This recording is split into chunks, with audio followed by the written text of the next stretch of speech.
There comes a moment in your life, and I promise you it will come, when you look in the mirror and don't recognize the man looking back. Not because you've gotten old, because you realize you spent 60 years building someone who was never really you. My name is Harold. I am 79 years old. And about 2 years ago, sitting in the kitchen of the house I've lived in for 43 years, I had a thought that changed the way I see everything I've ever done. I grew up in a small town in Ohio. My father was a quiet man. He worked at the same factory for 31 years, never complained, never made a scene. I watched the way people respected him, not because he was loud or impressive, but because he was steady. He showed up.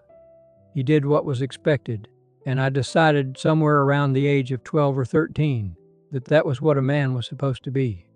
Steady, reliable, unshakable. So I became that man.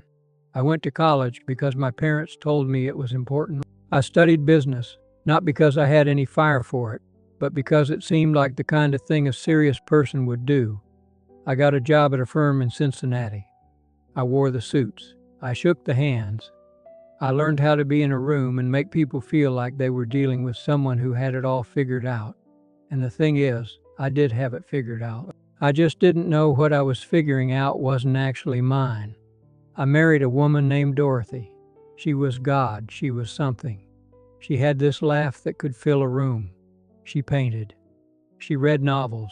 She had opinions about everything, and she wasn't afraid to say them. And I loved her. I loved her so much that I spent the next 40 years slowly, quietly, without even meaning to, becoming the opposite of everything she was. Because in my mind, someone had to be the serious one. Someone had to hold the ground. Someone had to make sure the bills were paid, and the lawn was cut, and the taxes were filed. And I told myself that was my job. That was my purpose. That was who I was. We had 2 sons, Robert and James, and I was a good father. I want to be clear about that. I coached Little League. I helped them with homework. I drove them to every soccer game and every school play, but I did all of it from the outside. I was there, but I was performing. I was doing what a father was supposed to do, and I did it well, and I thought that was enough. Dorothy used to say to me, she said this more than once over the years, she'd say, "Harold, when are you going to let me see the real you?" And I remember looking at her and genuinely not understanding the question. I thought I was showing her the real me. I thought the man who got up every morning and went to work and came home and put the kids to bed was the real me. It never occurred to me that there might be someone underneath all of that. I worked for 38 years. I got promotions. I won awards. Not the kind people put on the wall, the kind you get in an envelope and you feel proud about for about a week. I built a career that looked like success from every angle that mattered to the outside world. And every single day I did it, I felt like I was doing exactly what I was supposed to do. There was comfort in that. There was safety. You don't question yourself when you are busy being what everyone expects you to be. But here is the thing about building your whole life on an idea of who you are supposed to be. At some point, you run out of things to do. The career ends. The kids grow up and move away. And if you are lucky, if you are very lucky, the person you built your life with is still there beside you. And the house gets quiet. And for the first time in 60 years, there is nothing left to do. Dorothy passed away 6 years ago. Cancer. It was fast, which is what everyone says is a mercy, and maybe it is. But it left me in this house with 43 years of someone else's paintings on the walls and a kitchen that felt like it belonged to a stranger. And that is when things started to shift.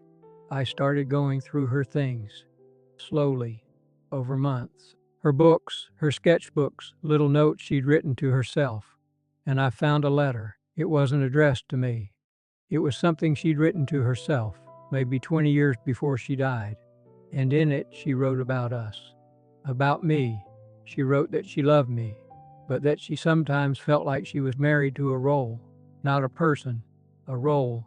And she wrote that she hoped someday I would put it down, that I would put down whatever it was I was carrying and just be Harold. Not the husband, not the father, not the provider, just Harold. I sat at that kitchen table for a long time after I read that, because I didn't know who Harold was. That was the realization. Not all at once. It crept in over weeks and months. The slow, uncomfortable truth that I had spent my entire life becoming someone, and that someone was not me. It was a version of me. A version I built from what I saw in my father, what I thought the world needed, what I thought love required, and it looked right. It felt right most of the time. But it was never the thing itself. It was the costume.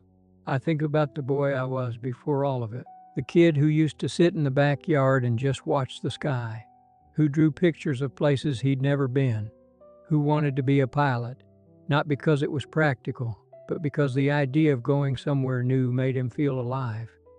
I don't know when that boy disappeared. I don't remember burying him. He just faded quietly, the way things fade when you don't notice them going. I am not saying I had a bad life. I want you to hear that. I had a good life, a real life, full of real love and real work and real moments that mattered. But there is a difference between a life you lived and a life you performed, and I performed mine for decades, and the performance was so good, so convincing, that I fooled even myself. I think about this now, sitting in this kitchen most mornings, with my coffee going cold because I forget about it. I think about how many of us are doing the same thing, building ourselves out of what we think we're supposed to be, wearing it so long it feels like skin, and never once asking whether the person underneath still exists. I don't have an answer for what to do about it. I am 79. I am not starting over. But I'll tell you this much. If you are younger than me and you feel like you know exactly who you are, I'd ask you to sit with that for a minute. Ask yourself whether you built that person or whether you became him. Ask yourself whether there is someone underneath all of it who you haven't listened to in a very long time. Dorothy knew. She saw it before I did. She spent 40 years waiting for me to figure it out, and I only started to understand after she was gone. That is the thing about wisdom. It doesn't always arrive on time.